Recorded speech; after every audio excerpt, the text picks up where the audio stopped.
एक बार फिर आज के इस सुंदर सुबह में, आज के इस सुंदर दिन में मैं आप सबका स्वागत करती हूँ हमारे साथ जुड़ने के लिए। धन्यवाद देती हूँ प्रभु यीशु मसीह को कि जिन्होंने आज का ये दिन हमें दिखाया कि हम एक साथ संगति कर पाए, अपने खुदा के चरणों के पास आ पाए और उस खुदा की आवाज को सुन सके।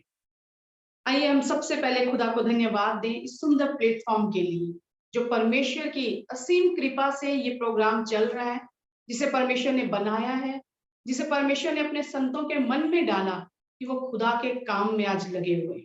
हम धन्यवाद देते हैं पास्टर पानी जी को, पास्टर मृत्युंजय जी को, पास्टर भरत कुमार जी को, सिस्टर एलन को, हर एक उस जन को जो इसमें अपना सहयोग दे रहे हैं, अपना योगदान दे रहे हैं। ये खुदा का बड़ा हाथ है जो उनके साथ है, जो उनकी अगुवाई कर।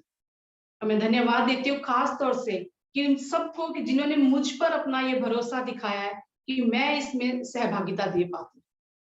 आइए आज हम सुबह प्रभु को धन्यवाद दें कि खुदा के बड़े उपकार हमारे जीवन में हैं, आशीषें हैं, चंगाइयां हैं, बहुतायत है, और आज भी खुदा अपने वचन के द्वारा हमारी अगुवाई कर। आइए हम खुदा के चरणों में चलें, खुदा से मांगे प्रभु एक बार फिर आज का ये दिन हम आपके हाथ में सौंपते हैं। जो आप बात करना चाहते हैं प्रभु, हमें सुनने वाले कान और हमारे अंदर अधिकारी से बस जाए वचन, ऐसा मन हमें दे। आइए हम सब दुआ करें।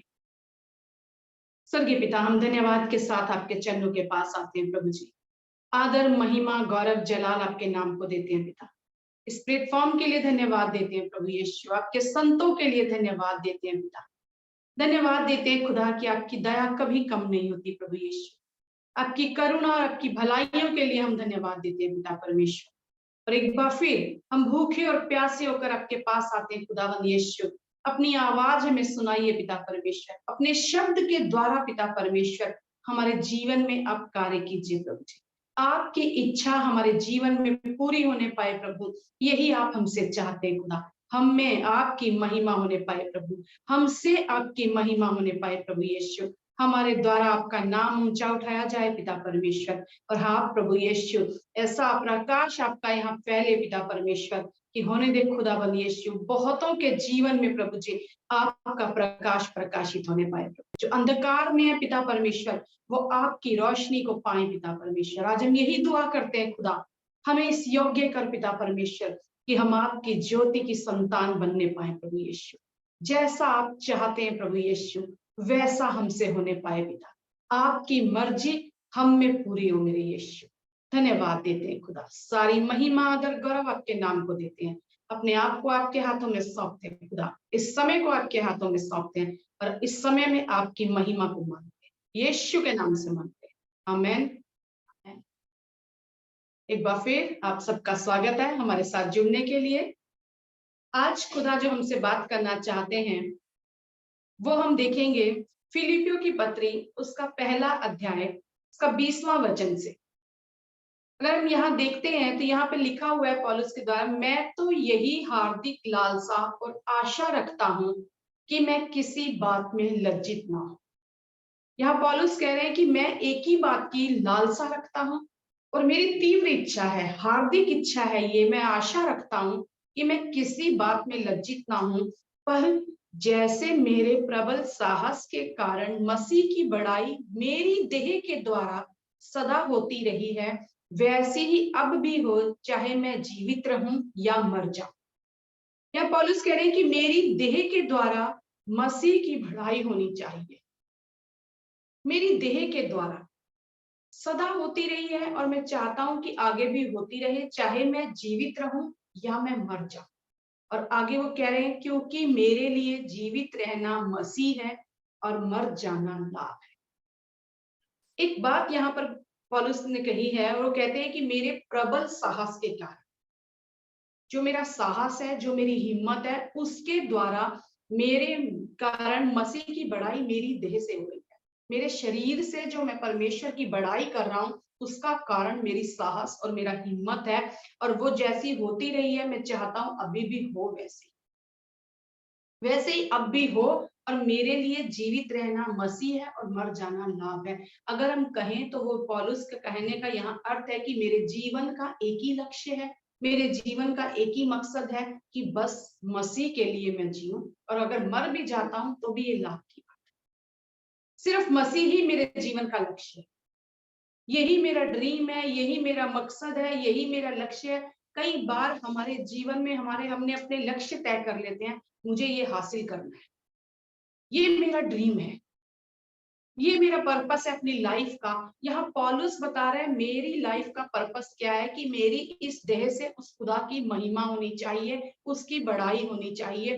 क्यों वो ये कह रहा है कि मेरे इस शरीर से परमेश्वर की ही महिमा होनी चाहिए, क्यों उसी की बड़ाई होनी चाहिए? क्योंकि अगर हम देखते हैं रोमियो का 6वां अध्याय, तो वहां पर हम पूरा पढ़ सकते हैं कि हम पहले क्या थे, अब हम क्या है। पहले हम क्या थे? पहले हम गुलाम थे पाप के, पहले हम इस देह के द्वारा हमारे से पाप होता था, ये शरीर जो है इसकी अभिलाषाओं में फंसा हुआ था।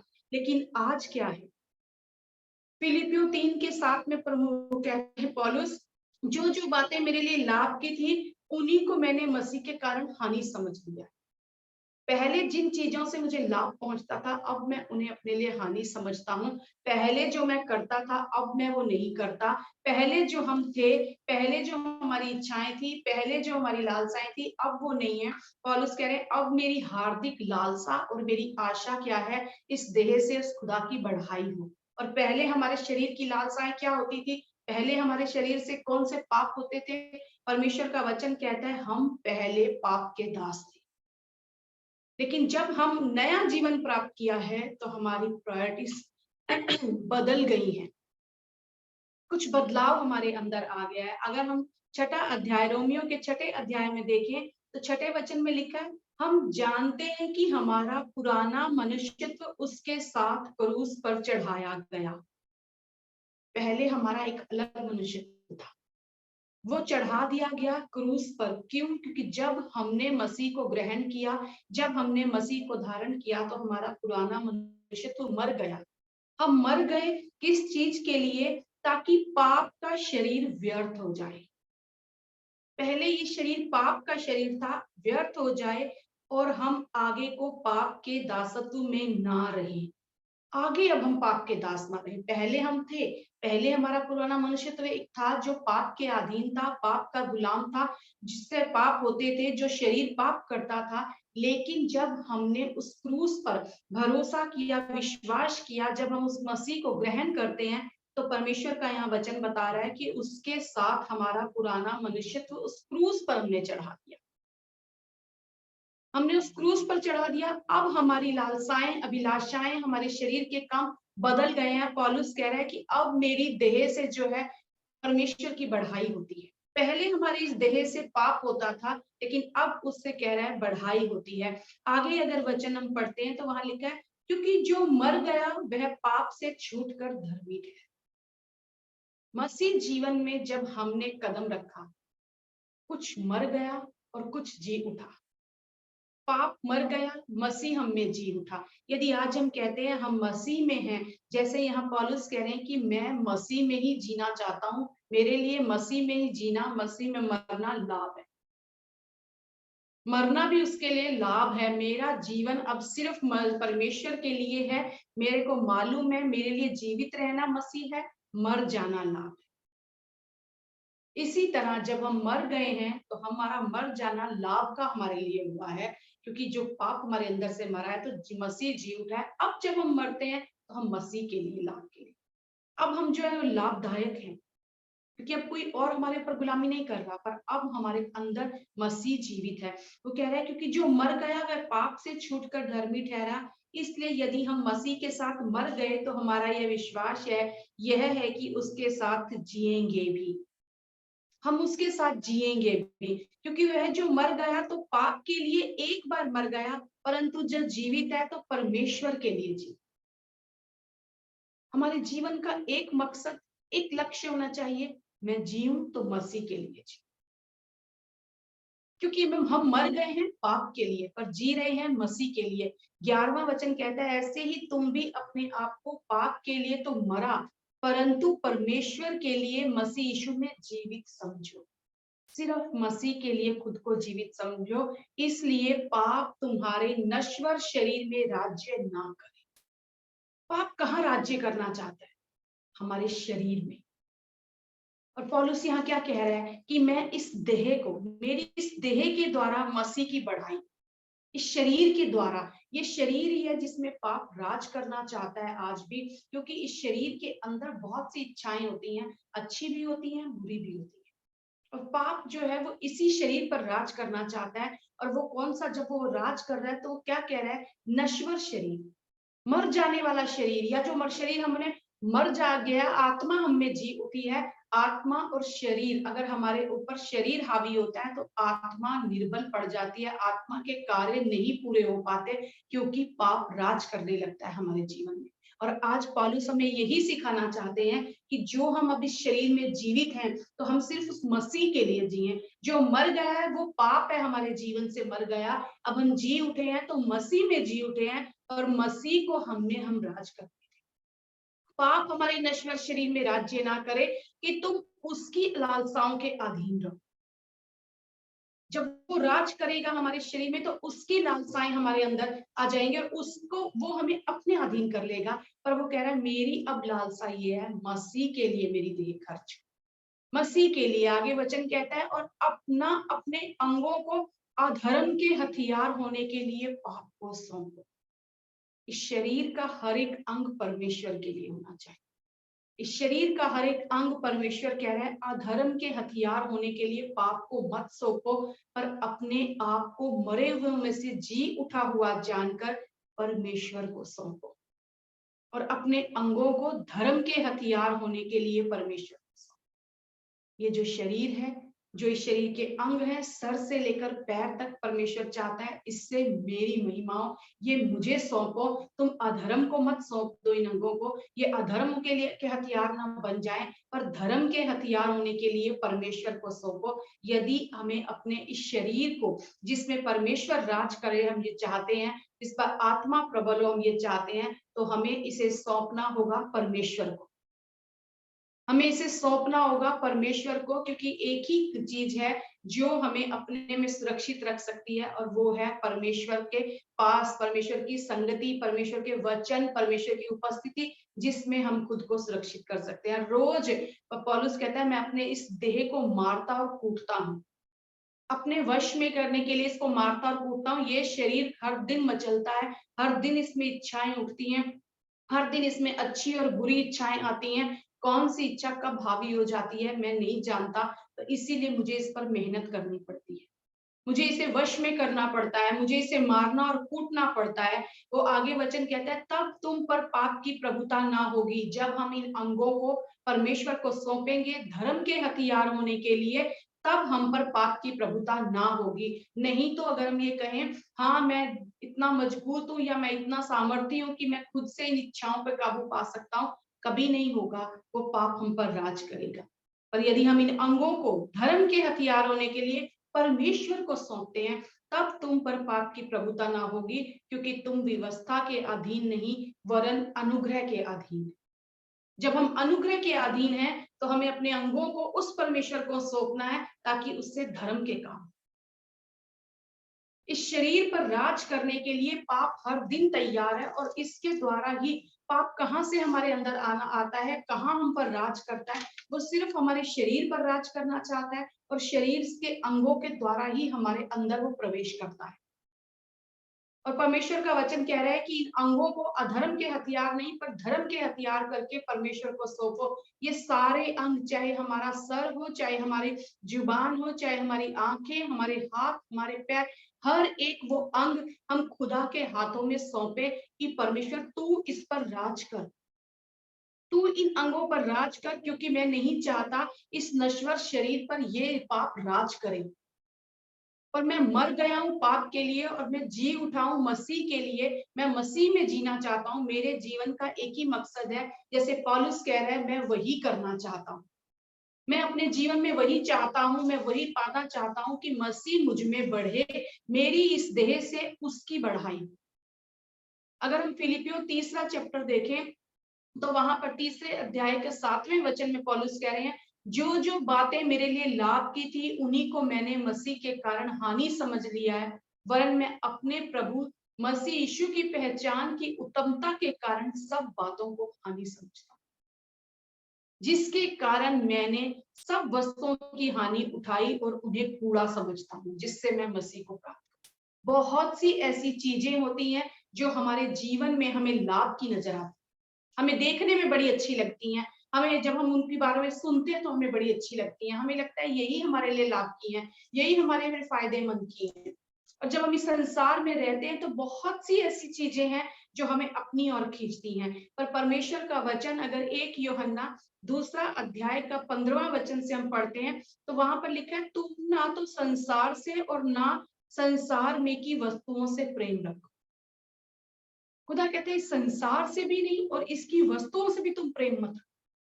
कई बार हमें ये चीजें अपने लिए लाभ की लगती हैं, पर वो कहता है यदि कोई संसार से प्रेम रखता है तो उसमें पिता का प्रेम नहीं, क्योंकि जो कुछ संसार में है अर्थात शरीर की अभिलाषा, आंखों की अभिलाषा और जीविका का घमंड, ये चीजें संसार में है। शरीर की अभिलाषा, आंखों की अभिलाषा, जीविका का घमंड, ये क्या है? यह पिता की ओर से नहीं परंतु संसार ही की ओर से है। इन चीजों के लिए हमें मरना होगा, इस देह को हमें मारना है जो पाप जिसमें राज करने की कोशिश करता है, इसे हमें मारना है, इन अभिलाषाओं को हमें मारना है। तभी हम कह सकते हैं मैं मसीह में जी रहा हूं या मसीह मुझ में जी रहा है। यदि हम कहें कि मसीह मुझ में जी रहा है तो हम पाप के लिए मरे हैं, पर यदि हम कहें कि हम पाप के लिए भी जी रहे हैं और मसीह के लिए भी, तो हम खुद को धोखा दे रहे हैं। यदि हम पाप के लिए मरे हैं तभी मसीह हम में जी सकता है, पर यदि हम पाप के लिए अपने आप को जीवित रखे हुए हैं तो मसीह हम में मरा, मसीह हम में अब तक नहीं जी उठा। आज परमेश्वर हमें बताना चाहते हैं कौन सी चीजें हैं इस संसार से प्रेम या संसार की चीजों से प्रेम, ये बातें जो हैं ये हमें मसीह में जीने नहीं देती। ये चीजें अगर हमारे अंदर इसका प्रेम है तो हमारे अंदर पिता का प्रेम नहीं है, तो हमारे अंदर मसीह नहीं अभी तक जी उठा है। और ये अभिलाषाएं संसार की जो है, शरीर की अभिलाषा, आंखों की अभिलाषा, जीविका का घमंड, ये पिता की ओर से नहीं है। इसलिए पौलुस कह रहा है जिन्हें मैं लाभ की बातें समझता था अपने लिए, अब उनको हानि समझता हूँ, अब मैं उन्हें कूड़ा समझता हूँ अपने लिए, अब मैं उनपे ध्यान नहीं लगाता। आज आपको और मुझे इन्हीं चीजों से हटना है। परमेश्वर कह रहा है ये जो आंखें हैं हमारे इन शरीर के अंगों को अधर्म के हथियार होने के लिए नहीं सौंपना, पर हमने अपने इस हर अंग की रक्षा करनी है, मसीह के लिए जीवित रहना है, और शरीर ही के द्वारा ही पाप हमारे पर राज करता है। इस देह को मारना है। वो कह रहा है इस देह को मैं हर दिन मारता और कूटता हूँ। हर दिन हमें इसके ऊपर मेहनत करनी है। हर दिन हम ये नहीं कह सकते हमने बपतिस्मा ले लिया तो हम सुरक्षित हैं, अब हमसे पाप होगा ही नहीं, क्योंकि प्रभु ने तो पाप को मार दिया, पाप तो हमारे जीवन से अब हट चुका है। आज भी ये अभिलाषाएं हम पर राज करना चाहती हैं। आज भी हम इन अभिलाषाओं में खिंच जाते हैं, फंस जाते हैं, और कहीं ना कहीं रोमियो 6:12 क्या कह रहा है? पाप तुम्हारे नश्वर शरीर में राज्य ना करे। यानी वो कर सकता है, आज भी वो मौजूद है पाप यहाँ, आज भी ये अभिलाषाएं उसकी लालसाओं के अधीन ना रहो। ये लालसाएं आज भी हमें अपनी ओर खींचती हैं। क्या करें हम? परमेश्वर कह रहे हैं अपने इन अंगों को, अपने इन शरीर के अंगों को धर्म के हथियार होने के लिए परमेश्वर को सौंप दो। इस शरीर का हर एक अंग, हमारा माइंड, जो कुछ उसके अंदर आता है वो हमारे जब अंदर घुस जाता है वो हमारी आत्मा को भ्रमित कर देता है, हमारी आत्मा को भ्रष्ट कर देता है, हमारी आत्मा को अपनी तरफ मोड़ लेता है। परमेश्वर कहते हैं अपने मन को फिरा, आत्मिक स्वभाव में नए बनते जाओ, आत्मिक स्वभाव में नए बनते जाओ। परमेश्वर का वचन कहता है सारे विचार, सारी भावनाएं, सारी कल्पनाएं जो मसीह की पहचान के विरोध में उठती हैं, हम उनको उनके ऊपर मन ना लगाएं, पर उनको बांध कर मसीह का आज्ञाकारी बना दें, मसीह का कैदी कर दे उन्हें। खुद उसके कैद ना हो जाए, खुद उनके अधीन ना हो जाए, पर उन्हें मसीह के अधीन कर दे। आंखें हमारी क्या है? परमेश्वर का वचन अगर 1 यूहन्ना 2:16 में भी हमने पढ़ा, आंखों की अभिलाषा, ये वो खिड़कियां हैं जो हमारी आत्मा के लिए, अगर हम कहें हमारी आत्मा की खिड़कियां हैं, जो हम इन आंखों से देखते हैं वही हमारे अंदर जला जाता है। दाऊद ने बत्शेबा को देखा और वो पाप में गिर गया। व्यभिचार में गिर गया। हम क्या देखते हैं, हमने अपनी आंखों को कहाँ लगा रखा है? आज हमारी आंखें किस तरफ देख रही हैं? अगर हम 5:28 देखते हैं, मत्ती का 5वां अध्याय 28वां वचन, तो वहां लिखा है, मैं तुमसे यह कहता हूं, जो कोई किसी स्त्री पर कुदृष्टि डाले वह अपने मन में उससे व्यभिचार कर चुका। देखना ही, हमारी आंखों के द्वारा देखा गया ही पाप है। वो कह रहा है अपने मन में उससे व्यभिचार कर डाले। अपनी इन आंखों को हम सही डायरेक्शन पे लगाएं, सही बात पर लगाएं, परमेश्वर की पर लगाएं। परमेश्वर कहता है जितनों ने मेरी ओर देखा, इन वचनों को हम देखें, इन वचनों पर अपनी आंखों को टिकाएं, ना कि हम उस पाप में गिर जाएं, उस आंखों की अभिलाषा में फंस जाएं। इस अंग को हम उस खुदा के लिए देते। अगर हम परमेश्वर का वचन इफिसियों की पत्री निकालें, वहां पर परमेश्वर ने बड़ी खूबसूरती से बताया हुआ है कि क्या है ये हमारे अंग और हम इन्हें अंगों के लिए हमें क्या करना है। अगर हम 4था अध्याय निकालते हैं तो वहां पे परमेश्वर का वचन कहता है 23वें वचन से, अपने मन के आत्मिक स्वभाव में नए बनते जाओ और नए मनुष्यत्व को पहन लो, जो परमेश्वर के अनुरूप सत्य की धार्मिकता और पवित्रता में सृजा गया है। धार्मिकता और पवित्रता, ये आंखों का देखना, ये भी परमेश्वर कह रहा है तुमने अगर देखा, मन में भी तुमने उससे भी अभी विचार कर लिया, पर खुदा हमारी पवित्रता चाहता है हमारे जीवन में, हम पवित्र बने रहे हमारे जीवन में। आगे 25वां वचन कहता है, इस कारण झूठ बोलना छोड़कर हर एक अपने पड़ोसी से सच बोले। हमारा बोलना, क्रोध तो करो पर पाप मत करो। सूर्यास्त होने तक तुम्हारा क्रोध ना रहे और ना शैतान को अवसर दो। जब हम इन अंगों से कुछ भी ऐसा करते हैं, पाप करते हैं, व्यभिचार करते हैं, आंखों से देखते हैं, कानों से सुनते हैं, मुंह से बोलते हैं, हम शैतान को अवसर देते हैं उस पाप को हमारे अंदर आने के लिए। हम अपने आप को इजाजत दे देते हैं उस दासत्व में जाने के लिए। खुदा ये नहीं चाहता। कहता है तुमने अनुग्रह पाया है, अब तुम अनुग्रह के अधीन हो, उस व्यवस्था के अधीन नहीं, उस पाप के दास नहीं, तुम उसके गुलाम नहीं हो, पर तुम अब अनुग्रह के अधीन हो। तो अपने इस शरीर के अंगों को धर्म के हथियार होने के लिए सौंपो, परमेश्वर को सौंपो। आगे हम पढ़े तो वहां लिखा है, चोरी करने वाला फिर चोरी ना करे, वरन भले काम करने में अपने हाथों से परिश्रम करे। अपने इन हाथों को बुराई के लिए नहीं, परिश्रम के लिए। वो कह रहा है चोरी करने वाला फिर चोरी ना करे, वरन भले काम करने में अपने हाथों से परिश्रम करे, इसलिए कि जिसे प्रयोजन हो उसे देने को और उसके पास कुछ हो। अपने इन हाथों के लिए कुछ अलग प्रयोजन करे, भले काम करने के लिए, चोरी करने के लिए नहीं। कोई गंदी बात तुम्हारे मुंह से ना निकले, पर आवश्यकता के अनुसार वही निकले जो उन्नति के लिए उत्तम हो, ताकि उससे सुनने वालों पर अनुग्रह। इस मुख से जब हम बोले, वही बोले जो दूसरों के लिए उन्नति का कारण बने, जो दूसरों के ऊपर सुनने वालों पर अनुग्रह लाए। दूसरे वालों पर सुनने के लिए अनुग्रह कैसे आएगा? जब हमारे मुख से अच्छी बातें निकलेंगी और हमारे कान भी वो सुने जो हम अच्छा, जो हमें अच्छी बातें हो, जो हमारे को ऊपर उठाने वाली बातें हो। परमेश्वर का वचन कहता है विश्वास आता है सुनने से और सुनना मसीह के वचन से होता है।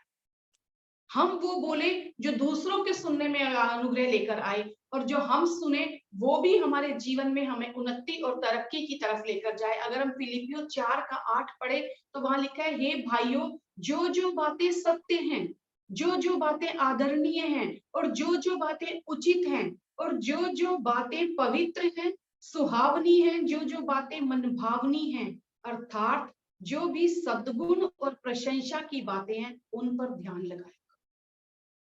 हम किन बातों की तरफ अपना ध्यान लगा रहे हैं, किन बातों को अपने कानों में आने दे रहे हैं, ये बहुत जरूरी है। परमेश्वर कह रहा है अपने मुख से वो बोलो जो दूसरों के लिए उन्नति का कारण हो, जो दूसरों के ऊपर सुनने वालों पर अनुग्रह लेकर आए। तो सोचिए जब हम कुछ सुनते हैं तो वो हम पे हमारे ऊपर अनुग्रह लेकर आए, तो ऐसा हमें क्या सुनना है?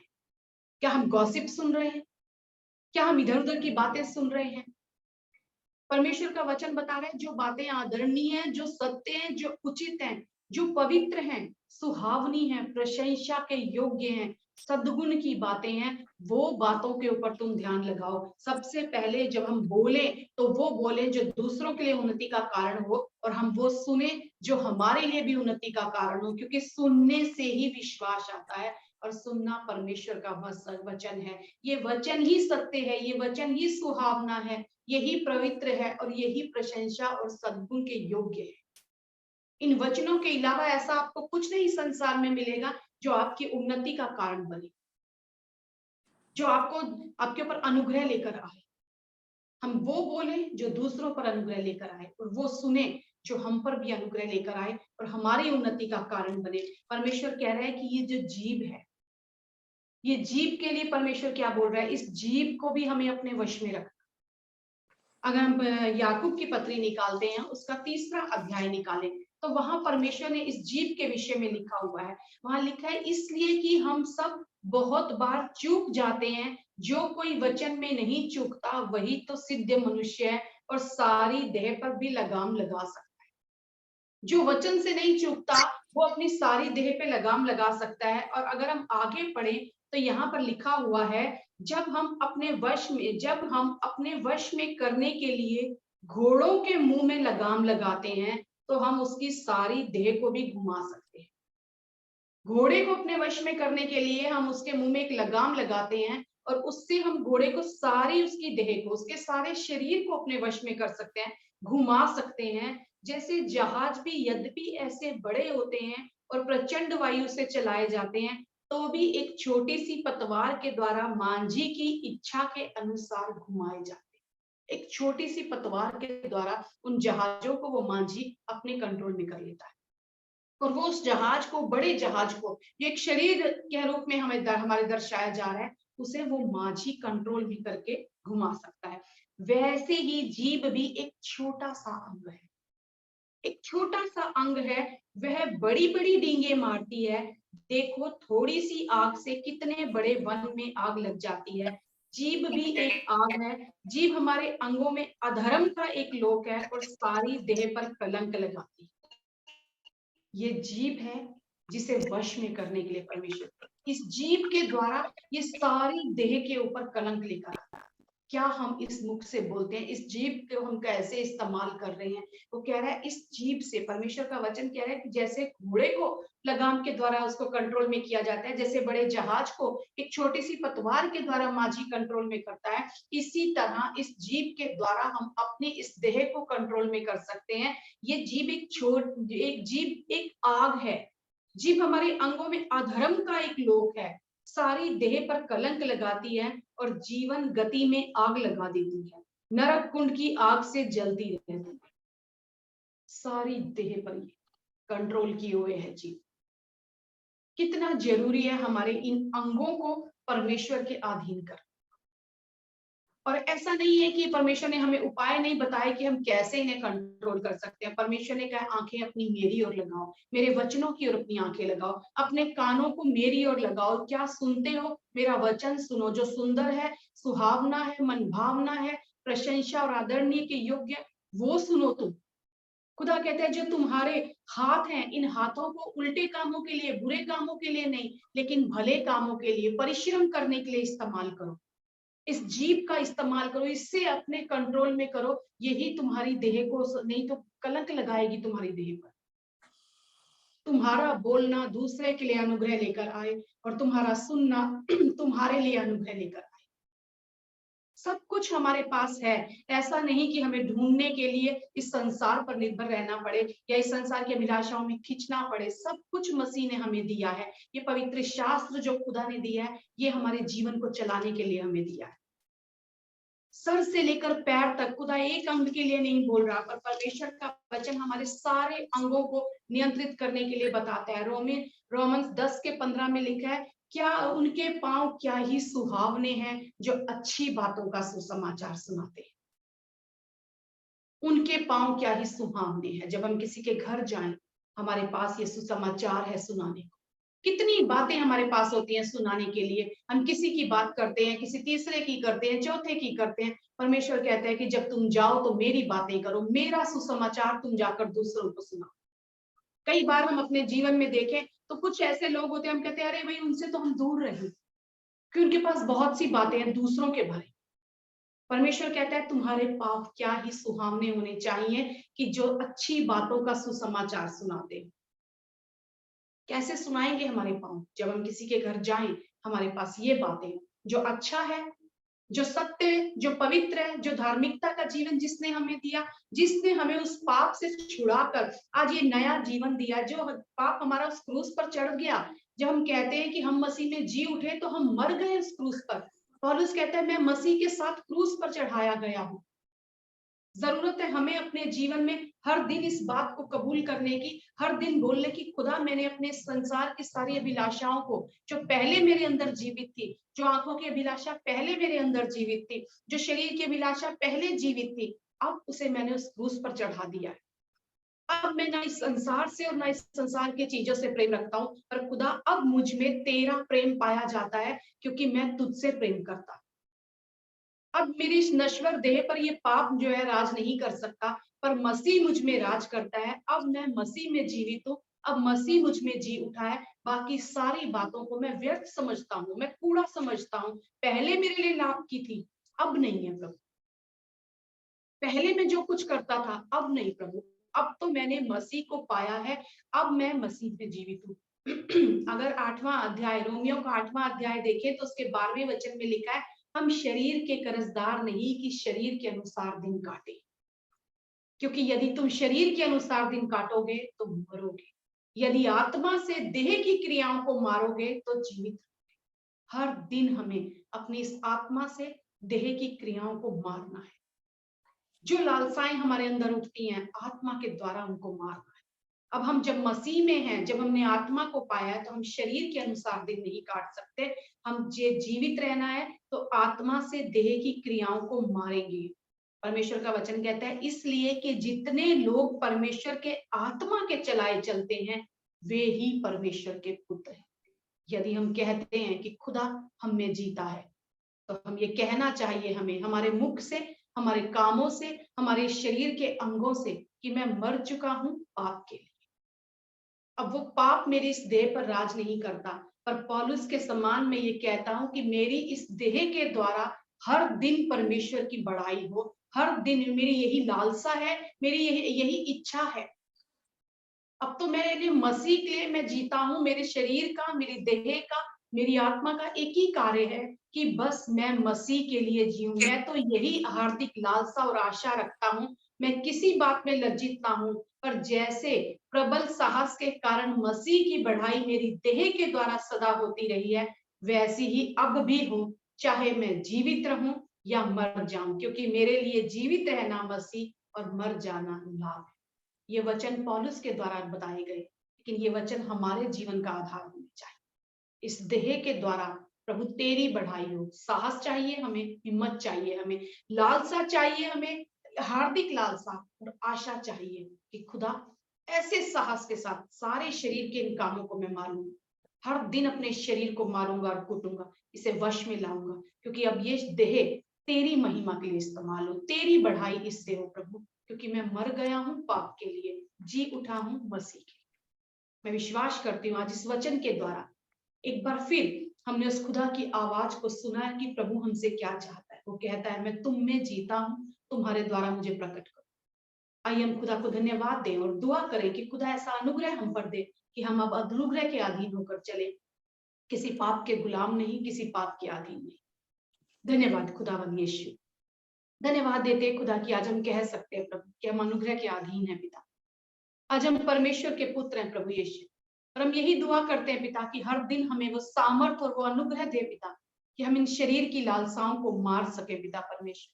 ये पाप हमारी नश्वर देहों पे फिर राज ना करे और हम में मसीह का राज हो। यीशु आप राज करें, आत्मा के चलाए हम चले पिता, और सदा हमसे खुदा आपकी महिमा होने पाए। धन्यवाद देते हैं इन सुंदर वचनों के लिए पिता परमेश्वर कि आप ही हमसे बात करते हैं, आप ही हमें बताते हैं खुदा कि क्या आपकी इच्छा हमारे जीवन में है और कहाँ हमें उठने की जरूरत है प्रभु जी।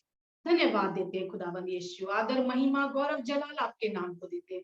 इस दुआ को यीशु मसीह के सामर्थी नाम से मांगते हैं, आमीन। पिता परमेश्वर का प्रेम, प्रभु यीशु मसीह का अनुग्रह, पवित्र आत्मा की मीठी और सामर्थ्यशाली सहभागिता हम सबके साथ आज, कल और युगानुयुग बनी रहे। आमेन।